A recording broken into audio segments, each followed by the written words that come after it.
पंडित बलभद्र दास, अगर मैं उनका नाम ठीक से बोल रहा हूं तो उन्होंने बोला कि पंडित जी यहां आते थे।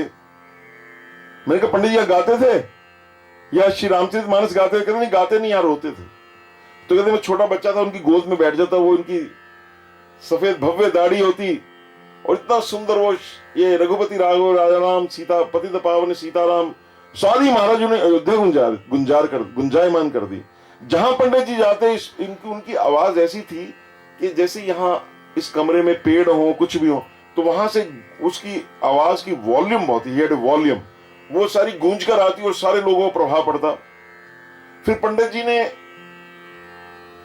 कहां कहां पंडित जी गए, उन्होंने ऐसे नहीं, उन्होंने अपना सारा शीट, वो पंडित जी इधर से विद्यालय के लिए पैसा इकट्ठा करते, बच्चों को मुफ्त हस्त से विद्या भी देते, तो इसके लिए दौरे उनके चलते वो सब जगह जहां श्री रामचरितमानस का रामायण का प्रचार शुरू हो गया था। ये लगभग 1900 समझिए 21 से 31 तो लगातार 11-12 साल तो यही होता रहा। संगीत जो था वो छूट चुका था, नाद ब्रह्म शुरू हो गया था। तो उन्होंने मेरे को यह बताया कि वो यहां के रोते थे। वहीं उन्होंने बागेश्वरी की बड़ी सुंदर रचनाएं और भी दूसरी रचनाएं जो श्री राम जी की कुछ तो रचनाएं है ही नहीं पुस्तक में, जैसे पिताजी से हमने सुनी है, कई रचनाएं उनसे सुनी है, ऐसी रचनाएं हैं। कनक कुंडल काना कैसे बने सीतारामा, निरखी श्याम अभिरामा, ऐसे इस प्रकार की पंडित जी की अनेक वो बंदिशें होती थी।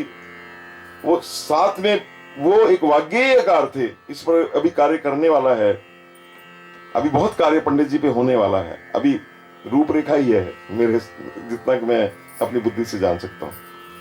तो खैर, तो पंडित जी अयोध्या में उनके वहां पे श्री रामचरितमानस का प्रचार प्रसार किया उन्होंने, और जगह किया। फिर वो मैं अब उनके समय को देखते हुए फिर किसी दिन और भी अभी बात करेंगे, अभी 21 अगस्त को भी थोड़ी और बात करेंगे। तो पंडित जी ऐसे एक बार रंगून गए बर्मा में, उनकी रामचरितमानस के प्रति कितनी भावना थी। जो रंगून के जो व्यापारी थे उनका पंडित जी के प्रति बड़ी श्रद्धा थी, उन्होंने बुलाया था उनको। तो उन्होंने कहा पंडित जी हमारी बेटी की शादी है, हम तो यहां तो कोई पंडित है नहीं, तो आप ब्राह्मण हैं, आप इसकी बेटी की शादी करा दे। पंडित जी हंसने लगे, कहते मैं वैसा ब्राह्मण नहीं हूं, कोई मंत्र पढ़ने वाला वो पुरोहित नहीं हूं, लेकिन ये शादी मैं कराऊंगा, आप ऐसे करिए। यहां श्री रामचरितमानस है, कहते हैं। तो उनको पंडित जी ने देखा था, जो पंजाब में हमारे जो पंजाब सिख भाई हैं, वो श्री गुरु ग्रंथ साहब को की जी हुजूरी में उसको साक्षी मानकर, उसको साक्षात परमात्मा स्वरूप मानकर उसकी साक्षी में ही विवाह करते हैं, मंगल कार्य करते हैं, आनंद कार्य। तो पंडित जी ने कहा श्री रामचरितमानस को वहां पे विराजित कर दिया गया। उन्होंने कहा ये साक्षात श्री रामचंद्र हैं। उन बच्चों को कहा, दोनों को बरदुल्हन को कहा आप इसकी प्रदक्षिणा लें, 7 प्रदक्षिणा लें, और दोनों का आशीर्वाद दिया, आपका विवाह हो गया। ऐसे इतना पंडित जी को श्री रामचरितमानस के साथ विशेष प्यार था। अब मैं जो हमारे पिताजी के साथ संबंध है, मैंने अभी थोड़ा बताया था कि शुरू में पिताजी चले गए थे बाबूराव पुलस्कर से पहले, फिर पिताजी की कुछ लौकिक वासना अपने घर के प्रति आ गई तो पिताजी वापस आ गए थे। 1930 पिताजी विष्णु दिगंबर जी पंजाब में आए। महामना मदन मोहन मालवीय ने आपको निमंत्रण दिया, क्योंकि दुर्गाना मंदिर की स्थापना हो रही थी, कि आप यहां 1-2 महीना हमारे हिंदुओं को जागृत कीजिए, इनकी ऊर्जा जगाइए अपने श्री राम नाम के मंत्र से। पंडित जी ने स्वीकार कर दिया। वो महामना वो सब, उनसे बहुत प्रेम था उनका। तो पंडित जी दुर्गाना मंदिर जब ठहरे तो हमारे दादाजी लाहौर से, उस समय हमारे दादाजी लाहौर थे, 1930 की बात है, वो उनको मिलने आए, साथ में पिताजी भी आए। तो पिताजी उस समय लगभग 10वीं में पढ़ते थे, 10वीं या इंटर में थे शायद। तो उन्होंने कहा राघव जी आप चले जाइए, वंशी जी अब हमारे पास रहेंगे। अब ये मैं आपको कृपा श्री रामचरितमानस की कृपा बता रहा हूं। तो पिताजी कहते हैं उन्होंने कहा, अपने शिष्यों को कहा, देखो मेरा जो निजी कमरा है, वंशी जी मेरे पुत्र हैं, वंशी जी और मैं इसी कमरे में रहेंगे दोनों। तो उसमें उनका तख्त पोस्ट जो बड़ा होता है, साथ में छोटा तख्त पोस्ट पिताजी का लगा दिया। उसमें वो दुर्गा, मेरे को पिताजी ने कमरा दिखाया, वो दुर्गाना मंदिर अगर आप जाएं, आप गए होंगे, उससे पहले एक धर्मशाला सी आती है, उसमें ऊपर वो कमरा था जहां पलुस्कर जी ठहरे थे। एक महीना पंडित जी ने तो सारे अमृतसर के जो बच्चे बच्चे की जुबान पे रघुपति राज और राजा राम उन्होंने कर दिया। हमारे अमृतसर के कपूर साहब पिताजी के मित्र थे, उनके आगे जो भी थे सब लोग घर घर में, यहां तक कि जो सिख भाई थे हमारे, सब गुरुद्वारे में सब लोग, ऐसा सौहार्द जागा, सारी गंगा बहा दी पिता उन्होंने, पंडित विष्णु में। और ऐसी रामचरितमानस की उनकी कथा, महाराज साक्षात भगवान के दर्शन होते थे कि जो लीला है, जो बोलते थे वो दिखता था। देखिए गाना अलग है, दिखाना बात अलग है। उसको दिखाना, सुर को जैसे दिखाना, उसको प्रसंग को दिखाना। तो पिताजी ये बताते हैं कि उस समय क्या हुआ, जब वो सेवा करते, रात को उनके चरण विष्णु कमल के दबाते, तो वो कहते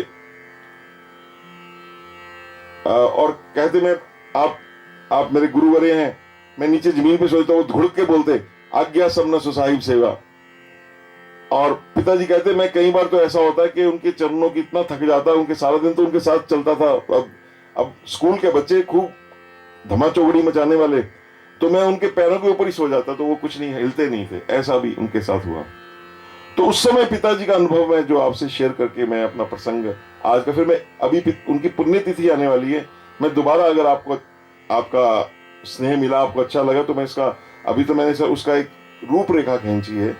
ये तो अगर मैं 10 दिन भी बोलता रहूं, ये कम पड़ जाएगा, इतना ये महान प्रसंग है। तो खैर, पिताजी कहते हैं कि जब मैं उनके चरणों को हाथ लगाता तो मेरे अंदर करंट दौड़ जाता। उन्होंने इतना राम नाम लिया था, वो कहते थे कि मेरे सारे शरीर झंकृत कर जाता उसके नाम, राम नाम के, उस राम नाम की ऊर्जा से मेरा सारा शरीर जो है वो झंकृत हो जाता है, ऐसा पिताजी कहते थे। वो 1.5 महीने पिताजी कहते हो, जो जितनी भी मेरी भक्ति बेटा तुम देखते हो, ये सारा उसका प्रताप है। पर विष्णु दिगंबर जी एक सिद्ध पुरुष थे, उनको आभास हो गया था कि अब समय ज्यादा नहीं है, क्योंकि उन्होंने शरीर को इतना अपने आप को खपा दिया था, जितना 200 वर्ष में कार्य नहीं व्यक्ति कर सकता, उन्होंने उस 30-40 वर्ष पे, 50 वर्ष में उन्होंने वो कार्य कर दिया था। तो बात फिर हो गई, पिताजी कहने लगे, मैं पलुस्कर जी, पंडित जी, महाराज जी बोलते थे, महाराज जी मैं आपके साथ जाना चाहता हूं। हाँ चलो। तो ऐसे बात हो गई, तो उन्होंने कहा ठीक है, मैं जाता हूं, तुम आ जाना। जब स्टेशन पर छोड़ने आए, लाहौर की बात है, विष्णु दिगंबर जी वहां से सब अपने पुराने भक्तों को मिलने गए।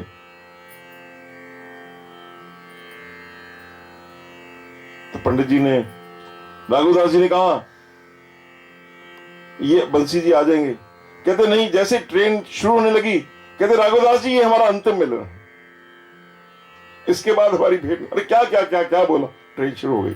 वो जानते थे कि अब ये शरीर जो है, अब ये शरीर जर्जर हो गया है, जो कार्य के लिए आया है वो कार्य करके वो पंछी भगवान में जाके मिला, वो श्री राम के ही उसी रूप में जाकर अब वहां पर विराजे हुए हैं। आज भी सारे भारतवर्ष में पायो जी मैंने राम रतन धन पायो गूंजता है, रघुपति राजा राम गूंजता है, उनका वंदे मातरम अभी हुआ, वंदे मातरम, जो भी सारे भारत की जो उनका जो भक्ति संगीत में जो उनकी देन वो अनुपम है, अद्वितीय है। और हमारा उस श्री राम धारा में, मैं तो संगीत का विधिवत अभ्यास तो नहीं किया, लेकिन फिर भी जितना पिताजी से और उनके प्रति भाव रखने से जो प्रसादी मिली है,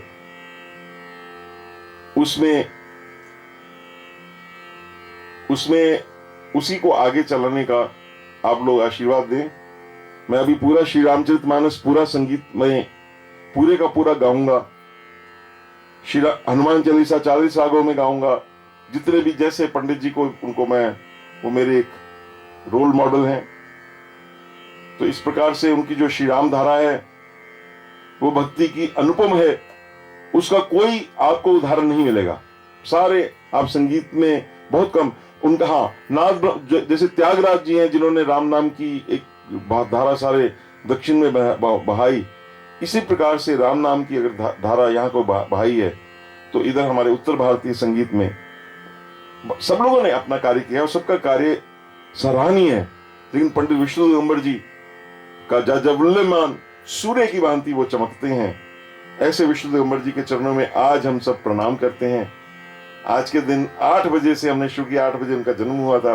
आपको उनके जन्म की बहुत बहुत बधाई। और उनके पौत्र पंडित वसंत पुलस्कर जी से मैंने आशीर्वाद लिया है, अभी 7 बजे भी बात हुई। उनके कुटुंब को, उनके परिवार को, और भी जितने मेरे जिनको पुलस्कर जी के प्रति कोई भी भाव है किसी प्रकार से, ऐसे लाखों लोग हैं, उन सबके चरणों में मैं कोटि कोटि वंदन करते हुए अपनी वाणी को विराम देता हूं। बोले श्री राजाधिराज रामचंद्र महाराज की